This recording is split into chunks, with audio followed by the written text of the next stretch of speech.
Well, Jim, this next question sent to CornyDriveThru at gmail.com from Reese in Wales. Leading on from your discussion... We got nobody in Iowa anymore?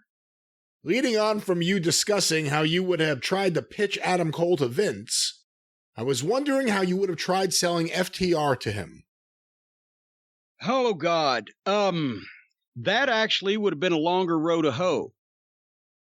Because where you could compare Adam Cole to Roddy Piper in that environment, put him with, some guys that he can talk for and be the center of attention.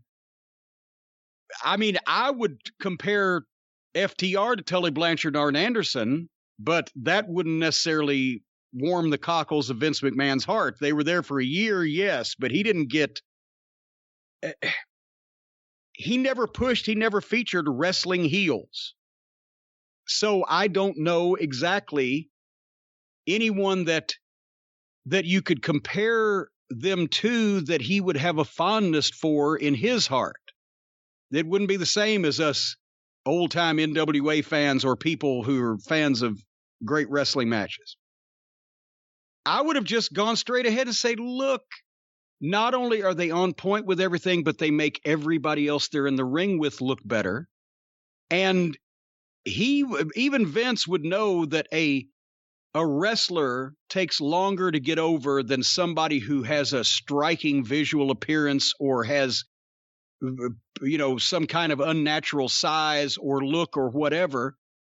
It's the Arn Anderson and Sid Vicious fucking deal. Sid can show up on TV for 2 or 3 weeks. You can get him over because of the way he looks and you can smash him over. But then you've got what you've got. He can't have a long single match. He's not a polished worker and doing finishes, so you can't work a lot of great returns. He has to just be the giant guy, whereas Arn doesn't come out and instantly get over because there's nothing striking about him visually. You have to expose people week after week to he keeps winning and he keeps having good matches and he keeps showing that, and he keeps talking and getting himself over. And that takes a while. But once a guy like that gets over, then he's over for a longer period of time and he can stay over, and you can do things in the finishes where you can beat him or you can put him over or whatever. With a guy like Sid, once you've beaten him, maybe once, especially twice, it blooms off the rose. And it's more of an attraction where people want to see it every once in a while because it's the same thing all the time. You don't have as many different pathways to go with a multi-dimensional performer like, as Arn, as you don't have as many to go with as a guy like Sid. It is what it is.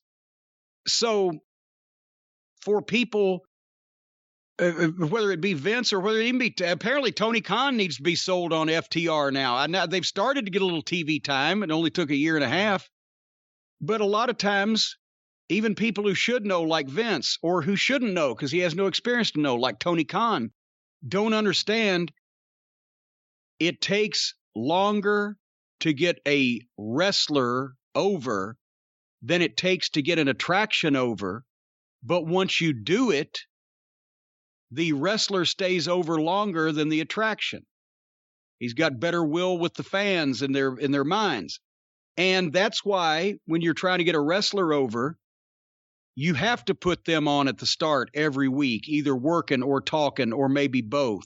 They have to build up a string of wins. They have to build up some credibility, and you have to let the people see gradually over a period of weeks and weeks everything they can do. Instead of the giant can come in, Hulk smash, boom, he's over.